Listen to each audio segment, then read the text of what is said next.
అమ్మమ్మలు నాయనమ్మలు అంత స్ట్రాంగ్గా ఉండడానికి కారణమైన పాతకాలం నాటి వంటకం రాగి పిట్టు.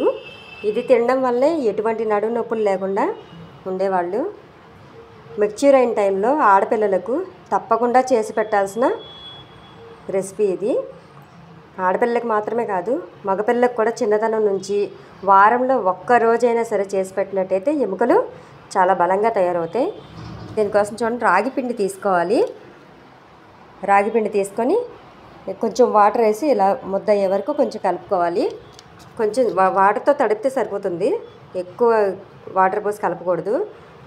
స్టవ్ మీద గిన్నె పెట్టి నీళ్లు పోసుకొని దానిపైన ఒక క్లాత్ వేసుకొని రాగి పిండిని మనం తడిపి పెట్టుకున్నాం కదా, ఆ రాగి పిండిని ఇలా క్లాత్ మీద పోయండి.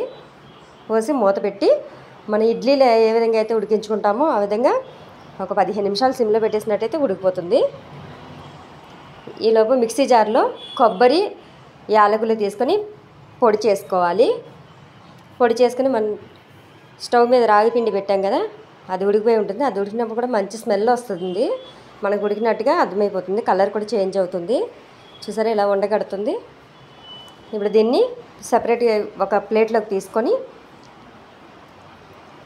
ఈ రాగిపిండి మొత్తాన్ని ఉండలు లేకుండా ఇలా మంచిగా కలుపుకోవాలి. ఒక్కసారి దీనిలో బెల్లం తురుము వేసుకోవాలి. బెల్లం తురుము వేసుకొని నెయ్యి వేసుకొని మనం కొబ్బరి యాలకులు పొడి చేసుకున్నాం కదా, జీడిపప్పు బాదం పప్పు అవి కూడా వేసుకోవాలి. వేసుకొని ఒకసారి కలుపుకోవాలి మంచిగా. మన రాగిపిట్టి రెడీ. వీడియో నచ్చితే లైక్ చేయండి, సబ్స్క్రైబ్ చేసుకోండి. Thank you for watching.